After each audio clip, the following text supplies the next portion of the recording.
Premier ministre muy Amadou Ba ñi ngi koy xaarandi d'après les annonces yi nga xam ne ni jotagum nañ ko ñi ngi koy xaarandi fi nga xamante ne nii mooy haute cour de justice pour ñu déglu ko par rapport ak responsabilité par rapport à certains faits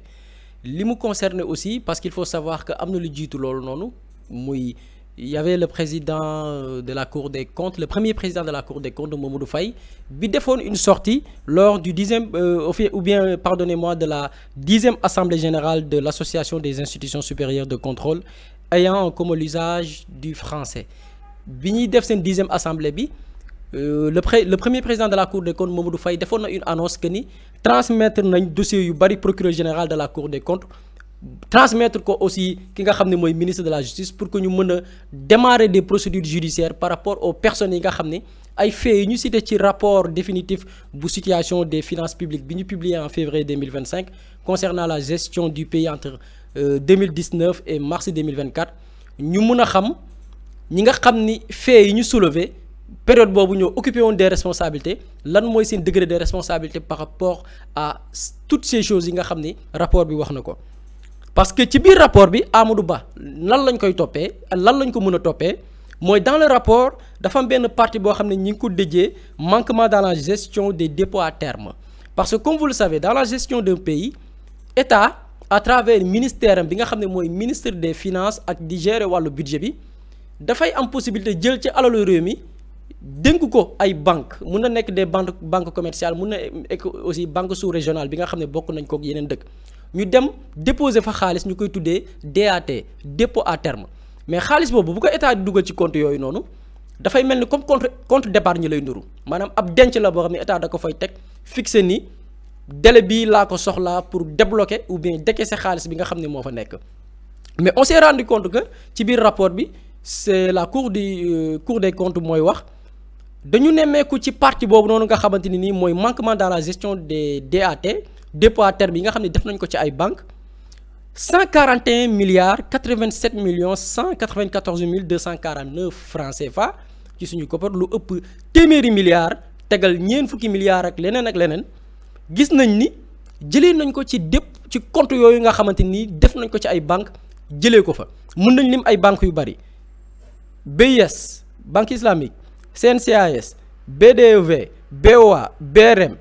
BSIC BGFI Crédit du Sénégal Ecobank banques yi yëpp boo jëlee ci benn délai entre 2014 et 2019 xaalis bi Sénégal dugaloon ci ay banques yooyu pour bloquer fa téye ko fa te même génnin bi dafa am nañ koy génnee nañ fa lu ëpp 141 milliards yoo xamante ni nii tey li rapport bi wax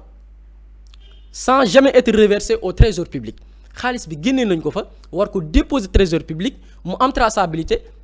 institution ministère wala direction bu soxla xaalis trésor public jox la mais dañ ko génnee ci banque yooyu noonu te versé waatuñ ko trésor public et période boobu noonu bi muy am boo xoolee c'est le ministère des finances moo def des lettres ou bien signé des protocoles pour que xaalis boobu ñu mën ko génnee et boo jëlee entre le 21 mai 2014 jàpp le 21 août 2018 def nañ des lettres def nañ des protocoles pour génnee xaalis ju bari boo ko xaymaa muy 141 milliards boo ci génnee peut-être datu 17 juin 2019 bi nga xam ne boobu Amadou Ba jógee na fa te boobu def nañ benn retrait 7 milliards 314 millions ci banque bi nga xam ne mooy Ecobank boobu peut-être Abdoulaye Daouda Diallo moo wuutu Amadou Ba mais Amadou Ba li ëpp ci transaction yi muy 141 milliards yi ou bien lu toll ci 130 milliards yi moom moo def des lettres moo def des signatures pour que xaalis boobu mën a génn te appam jotul woon entre 21 mai 2014 jëm 21 août 2018 c'est Amadou Ba moo def ces lettres là et versé wuñ ko trésor xaalis bi dañ ko déposer ou bien versé ko à des tiers ñoo xamante ni peut-être mënuñu leen identifier pourquoi mu am violation et pourquoi yoon bu bëgg ci topp Amadou Ba bi nga fi newoon premier ministre et période bi fay di xam mu nekkoon ministre bi nga xam ni moom la ñu dénkoon wàllu finance dañ ne il convient de préciser que l'habilitation faite au ministre chargé des Finances d'autoriser l'ouverture des comptes à la BCEAO ou dans les banques commerciales pour y déposer les fonds du trésor public n'emporte pas pour eux licence pour manier les deniers c'est-à-dire que ministre des Finances droit bi ñu ko may ngir mu dem ubbil ci turu état du Sénégal ay compte ca BCEAO wala ci ay banques commerciales yu ci mel ni ay Ecobank yi ñu lim banque islamique ak yooyu ni ñu ko mayee droit ngir mu dem ubbi fa ay compte def fa xaalisu Sénégal ngir ñu denc ko fa ba ci délai sàngam ñu mën a génnee xaalis boobu loolu mayu ko droit moom ministre bi mu bind ay lettres pour xaalis boobu ñu génnee ko ci loolu la yoon wax. texte bi Cour des comptes di préciser en effet le décret numéro 2011-1880 du 24 novembre 2011 portant règlement général sur la comptabilité publique qui était applicable au moment de la constitution de certains de ces dépôts à terme précise bien en son article 125 que seuls les comptables deniers et valeurs sont habilités à manier les fonds du trésor public c'est-à-dire que opération yooyu Amadou Ba defoon bind ay lettres génnee xaalis ñan ñoo ko mën a def muy les comptables deniers et valeurs ñooñu kese la yoon may ci texte yi ñoom ñu mën a génnee xaalis ci li nga xam ne nii bu dee war naa am pour ñu génnee xaalis ba mais ba fa génnee nag trésor public la jëm ñu violer cette disposition inverser la tendance la tendance plutôt c'est le ministre mooy bind ay lettres di signer des protocoles xaalis bi ñu koy génnee pire du jaar trésor public donc fait yi nga xamante ne nii soulevé nañ ko te période bi muy am c'était Amadou Ba moo nekkoon ki nga xamante ni nii moom la ñu dénk wàllu ministère des finances et plusieurs milliards décaissé nañ ko ci ay banques xaalis boo xamante ne nii dépôt à terme la délai bii lañ ko fa dugal appal nañ ko date bii la fa war a génn mais violé nañ loolu lépp génne xaalis bi ci signature ak des protocoles yoo xam ne Amadou Ba moo ko defoon donc loolu la yoon transmettre ki nga xamante ne nii mooy procureur général de la Cour des comptes jébal ko ministère de la justice mi nga xam ne nag après mooy ouvrir des procédures yi nga xam ne moo war a déterminer ces faits les personnes bu dee dafa am des violations des dispositions yi nga xam ne mettroon nañ ko en place ci anam gi ñuy gérer suñuy fonds ñu leeral ko moom Amadou Ba mën a dem ci wàllu yoon leeral ko degré de responsabilité am ak xaalis boobu yëpp tamit fi mu jaar lu tax jaarul ci fi nga xam ne mooy trésor public lu tax personnes yi nga xam ne ñoom ñoo habilité pour mën a def ces opérations là ñu écarter leen def ko mbiru loo xamante ni xëy na peut-être jàpp nañ ni violation yoon la yooyu yëpp peut-être mooy xaar Amadou Ba fi nga xamante ni mooy nekk haute cour de justice gannaaw bu ñu ubbee dossier am war ko woo déglu ko. Ismaïla sa gis-gis par rapport ak dossier bi nga xamante ni ñu ngi ciy tudd kii di Amadou Ba nekkoon fi premier ministre. dafay mel ni kon mbir yi dafay mu ngi dem parce que on avait commencé par des DAF des DAGE yooyu la ñu commencé woon yenn directeurs généraux yi ba ñu mujj gi ñu dem mise en accusation de certaines autorités ay ministres ak yooyu bu ñu demaatee encore nag ba àggaat ci beneen degré de responsabilité mooy ku nekkoon premier ministre nekkoon ministre des finances également dafa mel ni kon ñu ngi continuer chaîne de responsabilité mu ngi continuer di dem mais li nga xam te moom moo xew avec ce dossier c'est la même chose keroog bi may def benn dossier ci li nga xam te moom moo xewoon avec le Sukuk fonds bi nga xam te ni moom la une société la société de gestion du patrimoine bâti de l'État nga xam te dafa état dafa jël jaay ko immeuble yoo xam ne moom moo ko moom jaay ko une société boo xam ne état moo ko moom jaay ko plus de 10 immeubles ba pare wëlbatikuwaat dem loué-waat immeubles yi ci moom pour nekk ci biir ñu dem mobiliser plusieurs centaines de milliards de francs CFA ci turu Sénégal puis échéance bu gàtt ba pare jël xaalis boobu noonu li ñu waroon a verser trésor public ñu ne ñu plus de 100 milliards yoo xam te ni waroon nañ ko verser trésor public versé wuñu ko fa donc mu nekkaat même cas xaalis boo xam te da nga koy décaisser ci anam bu jaarul yoon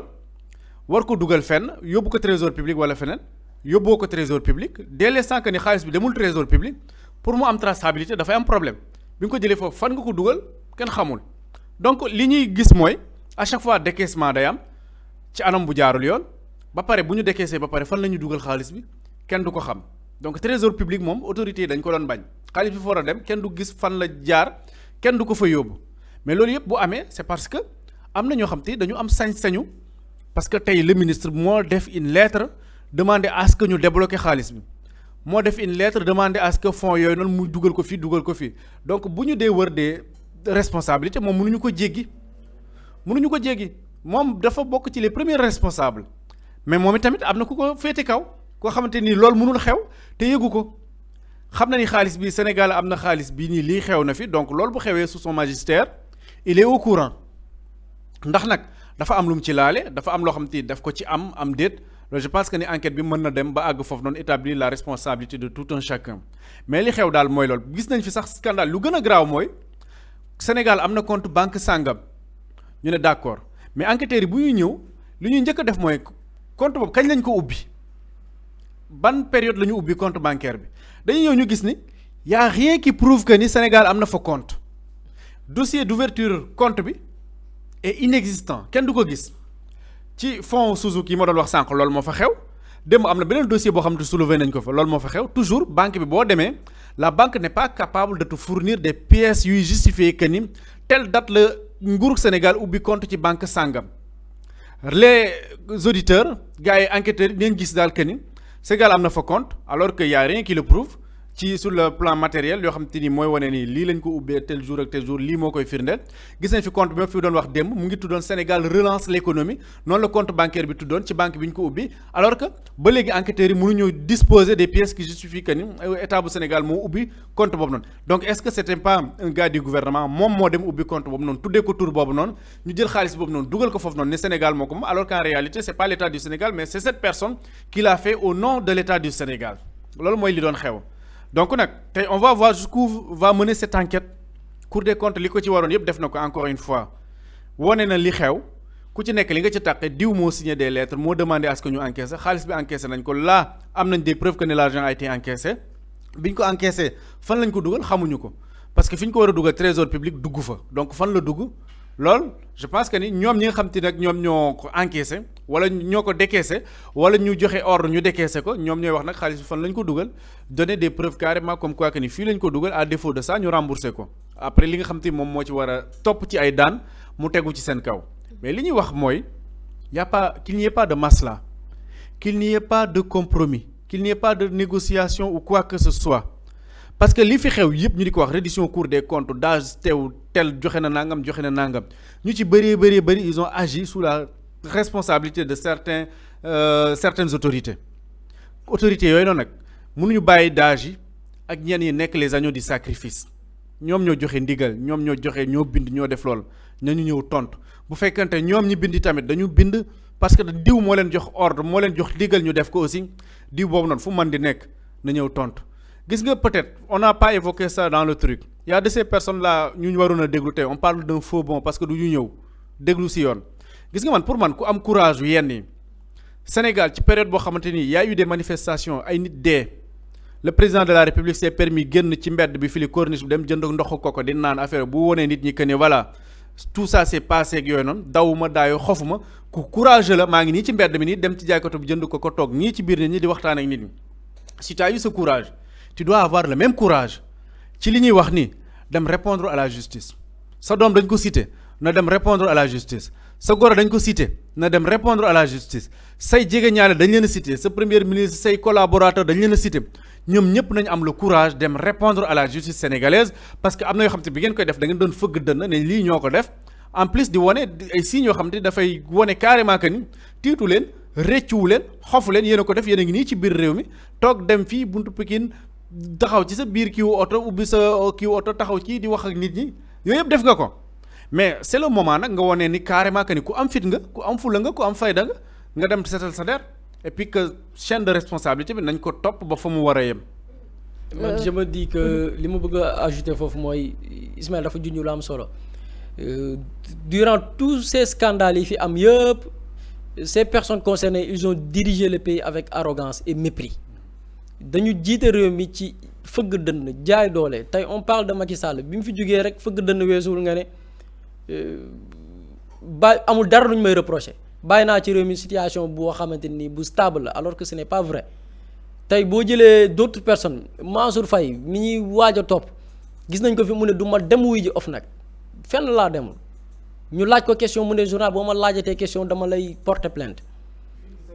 ils sont passés quelque part ñu dàq leen. waaw dàq leen ne leen du ngeen fi enquêter du ngeen jox benn dossier. c'est ça yow ñu dénk la ndombal tànk ne la ci sa exercice fonction des corps de contrôle mën na ñëw ci sa barab xool ni nga yoree barab ba xool les écritures comptables xool mbir yi ndax lépp a ngi jaar yoon nga ne dàq leen ci biti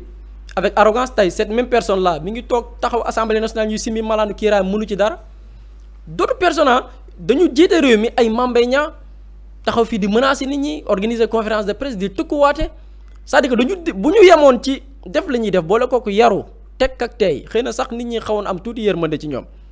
mais dañu jiite réew mi ak arrogance di dégager benn mépris jëmale ko seen diggante ak sénégalais yi loolu la ñu yoree woon dëkk bi ñaawalaate tey boo xoolee li ñu daan dégager bu ñu daan génn li ñuy dawee ci arsenal ci wàllu disposition da nga naan ñii ci beneen dëkk bu ñu nekkul ak bu la ñu nekk bu bokkul ak Sénégal et loolu lépp tey comme Seck ni mu ko waxee da ngeen yore ci réew mi ci rëy fëgg dënn wax ju naqari Macky Sall ku ne xam na ni amul kàddu gu mu yëkkatiwu jëmale ko ci sénégalais dem na fi sax Seck mi ngi wax sànq conditions yi mu mettroon en place yoo xam ni da ngay gis ni lii ci guerre civile la jëm wala coup d'état moom sax waxoon na ko bu ngeen kiiwul cëm armée jël kii bi peut-être il nous préparait quelque chose dem na ba jàkkaaroog ses militants ne leen ñi fi génne di ñaxtu sax dans votre quartier génn leen ngeen xeex ak ñoom Macky Sall dem na fi woote na fi guerre civile fii Sénégal Macky Sall il a appelé à la guerre civile fii Sénégal ci réew mi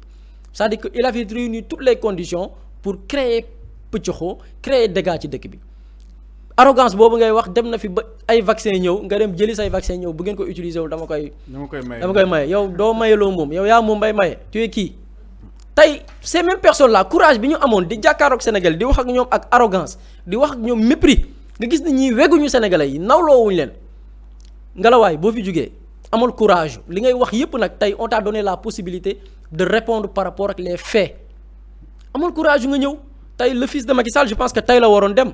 tey le 7 la waroon wuy ji buqat yi daw nañ. c'est-à-dire que mais quand tu appelles des gens yoo xamante ni dañ leen cité ci même dossier bi di leen woo pour ñu daw yow doo ñëw. waaw mais nga bu fekkee ne yaay principal responsable bi. mais nga courageux.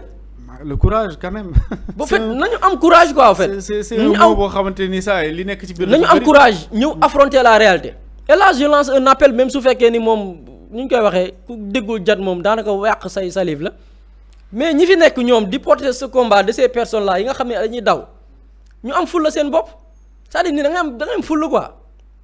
nit gis nga li naan juddu rafet ndey ak bàyyi fulla ak fayda borom nit yaay am sa fullaay bopp man ay nit du ñu dóoru xaalisu réew mi toog ci ay milliards dem investir Macky Sall on parle des investissements bi mu installé Maroc wax na des investissements des gens ont créé leur entreprise ailleurs dañ ci gis ñoo xam ne aram duñ ñibbi si waat Sénégal yow nga toog fii nag ci réew mi surtout certains militants sympathisants yi xam ne leen di mosal di leen compal ñu nekk ci réseaux sociaux am seen fulaay bopp ki ngay défendre talu la moom mi ngi fële di mener sa vie yow yaa fi nekk bëgg nekk werante di espérer da nga leen di dégg sax wax naa ko keroog da ngay gis des gens yoo xam ni sans vergogne man naka nga nekkee nit ku nite toog naan parce que ñoom ñi ngi espérer ñëwaat quand il parle de mos dem mos daw xaw ma mos dem c'est-à-dire que ñoom ñi ngi espérer dans leur délire dans leur rêve ñi ngi espérer revenir dans ce pays il faut. Macky Sall l'a dit. Non, mon objectif c'est de revenir au pouvoir le plus vite possible. Donc mais et puis ñu ngi teg yoon bi leen ko war a may aussi ñu ngi jéem a dérouler mais pour te dire que ni ñàkk humilité am àgg na ci bi muy perte le pouvoir bi mu dem ñi di ko laaj est-ce que di nga excuser wu Sénégalais mu ne non amul lu mu def Sénégalais lu mu leen di excuser même bu weesoo situation bi ñu doon dund lim ñu doon dundaloo ci fitna. di ñu ko tegloo ci ay naqar di jël suñuy ressources di ko dilapider di jël suñu koom-koom jox ay nitam ñu koy séddoo di def lu leen neex même bu weesee lool njiit bu normal rek nga jiite une population pendant 12 ans war nga leen mën a jéggalu même boo deful yooyu ma wax noonu yépp noonu parce que kenn matut di nga am forcément loo xam te ay failles la loo xam te ni peut-être ki nekk ci au fin du Sénégal waroon na ci jot alors que ki nekk Dakar moom kese moo ci jot alors que yow en tant que njiit li la war mooy fexe ba li ñëpp bokk ñëpp jot ci mais mu leer na loolu mote woo ko nga jéggalu par humilité mais non cette arrogance mooy arrogance bi koy animé ba léegi moo tax mu ne du jéggalu amul leen loo xam te dina ko jéggalu Sénégal yi defu leen dara donc voilà dafay continuer ci ni mu doon doxee. daf ñoo mere jàpp ni li mu ñàkk ñun ñoo ko xañ. mais mooy gëmadi yàlla parce que lu faag naa ni Sénégal moom naan nguur yàllaa koy joxe moom booy na suñuy nopp dañ koy wax saa su nekk yàlla mi la jox nguur ci période boo xamante ni yow ci sa bopp sax xaaruloo ko woon bi muy maire di génn APR donc moom je pensais pas que ni objectif am moo nekkoon gagner élection présidentielle élection yi ñëwaat c'était pour se créer une place ci biir espace politique bi essayer de créer un appareil politique bu solide mais moom ku ko yeewoon nga ne ko élection présidentielle yi war a ñëw yaa koy gagner du ko gëm mais yàlla moo def ay kéemaanem jaarale ko ci électeurs sénégalais yi ñu fal ko président de la république loolu war na ko gëm bu fekkee gëm na yàlla war na xam loolu noonu bu fekkee xam na yàlla itam war na xam ni kon sénégalais yi ko joxoon nguur googu noonu yàlla mi ko jaarale woon ci seen i carte yoon moo ko xañaat nguur gi bu dee mere kon peut-être bu dee am na ci sañ-sañ na mere yàlla mais pas mu mere sénégalais parce que lu mu laaj sénégalais def nañ ko Abdoulaye Wade mi fi nekkoon am doole li xew digganteem ak moom Sénégal dafa mer sénégalais yi merle ko est-ce que war na mere peuple boobu noonu jox ko le pouvoir dem élection présidentielle ñu jox ko le pouvoir exécutif dem législatif ñu jox ko le pouvoir législatif jox ko élection Sénégal ñu jox ko mairie jox ko lépp deseeluñ ko dara lu mu laaj rek Macky Sall jox nañ ko kooku nan nga leen di mere ci lan nga leen di mere ñi la defal loolu yëpp bu ñu demee ba mere la yow yaa war a toog ci sa ruq mën a kan nga posé wu des questions man ñi ma defal teraanga yi yëpp ñi ma defal lii yëpp alors que fekk naa fi ay nit ñoo xam te ni ñoo ma sut jàng ñoo ma sut xam-xam ñoo ma njëkk a def politique ñoo ma ëpp ay appareil politique ak loolu yëpp ñoo ma ko am yàlla bàyyi leen fi man jox ma ko jaarale ko ci ñoom ñii ma defal lii nii suñ demee ba mere ma ba def lii kon man lan laa leen def nga posé wu say questions laal est-ce que du yow yaa changé est-ce que des dizaines de millions de Sénégalais plus de 15 millions de Sénégalais est-ce que ñoom ñoo juum wala yow kenn yow yaa juum pour man soo amee toutes les raisons rek di nga war a xam ni peut-être que ni man maa juum mais pas ces millions de Sénégalais ñoo juum. man li may wax foofu man dama naan est-ce que ñoom ils mesurent même l'ampleur li ñu def man parfois quand je vois man je m'attendais à ce que gis nga ñi fi nekkoon jiite parce que quoi que l'on puisse dire en fait le passage de Macky Sall ci réewu Sénégal. loolu c'est un accident de l'histoire c'est que wax na ko bi muy guider PDS son ambition c'était même pas d'être président dans un délai record musu ko xalaat peut-être il y avait une opposition qui était là ñoom it di guerre seen biir sénégalais gis ni kii bon c'est une victime ñu ne nañ ko jàppale et puis Tanor et Moustapha Niasse peut-être vieille école bi la nañu fal ki nga xam ne mooy Macky Sall mais moom il s'attendait pas du tout ci diir bu gàtt mu opposé wu fi nekk président loolu nag mu gëmadee woon ñàkk nekkam président ci Sénégal dafa am sax benn anecdote bu am solo bu ñu naan même première rencontre bi muy jàkkaaroog Abdoulaye Wade le président Abdoulaye Wade mënul woon siggi sax xool ko daf ko ne politicien du def nii politicien da ngay xaw a dëgër da ngay xaw a am fit da ngay xaw a wow bët tuuti c'est-à-dire que c'était une personne Macky Sall qui n'aspirait même pas à être président de la République du Sénégal mais comme li Seck di wax président yàlla moo koy fal mooy tànn ku ko neex jox ko te bi mu ko koy jox sax xëy na peut-être du ko njort du ko mus a xalaat donc malheureusement nag loolu rëy ci boppam diis ci kawam ba moo jur li mu jur yëpp nit yi ñu fi rey ak lépp li ko jur mooy obsédé loo xam ne jomm na la ñu jox la ko ba ci ay nitam am na ñu bëri seen comportement ni ñu doon doxalee dañ leen dénk lu leen jomb tey benn Antoine Félix Diome boo koy jël bu ñu doon def la reddition des comptes par rapport ak li fi xew lépp c'est une personne boo xam ne ñi ko xam bokk magistrature li ñu ko dénk da ko jomb il s'attendait pas à être ministre de l'intérieur donc koo xam ne nag dañ leen dénk lu am daf leen jomb moo aboutir ci dégâts yi fi am yëpp moo tax parfois bu ma leen gisee ñuy wax surtout leurs militants sympathisants seen discours yi ñuy porter fii di sonal nit ñi dama naa ñi est-ce qu'ils mesurent l'ampleur li ñu def c'est des gens yoo xam ne actuellement dañu waroon raser les murs bu ma leen gisee sax ñuy aspirer naan ay mos dem dañuy espérer ñëwaat ci réew mi dama naan ñii est-ce que ci dëkk bi lañ dëkk c'est-à-dire vous êtes des accidents de l'histoire il faut qu'ils le sachent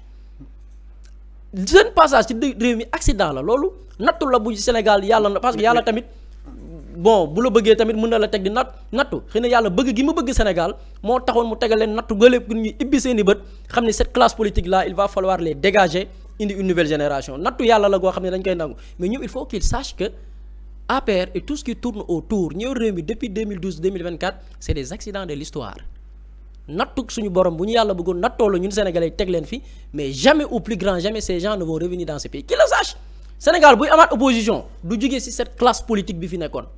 pour man sax nga bokkoon APR bëgg a am carrière bu baax sax da ngay détaché wu foofu noonu dem wéeruwaat ci beneen identité ou bien beneen couleur ou bien beneen parti politique pour espérer revenir mais c'est pas sous la bannière de APR vieille classe politique bi ay PS PDS la nit di génneewaat politique pour egg ci yenn daaw yi non da ngay dem ci yeneen couleur pour conseiller rek gratuit damay waaj a ubbi cabinet di leen jox conseil gratuit la quoi en fait c'est mort nañu xam loolu ils appartiennent au passé mais ci ñi bëgg a def carrière politique nekk jeune am entre 25 ans 30 ans 40 ans nañu dem boot ci yeneen parti yoo xam ne kenn xamu leen au fait indi nañ benn discours bu nouveau ñu mën a bokkaat mais c'est le passé ces gens là nañu comprendre loolu jeex na c'est fini. et puis dañuy wax tout à l'heure affaire de courage mais comme ça que ni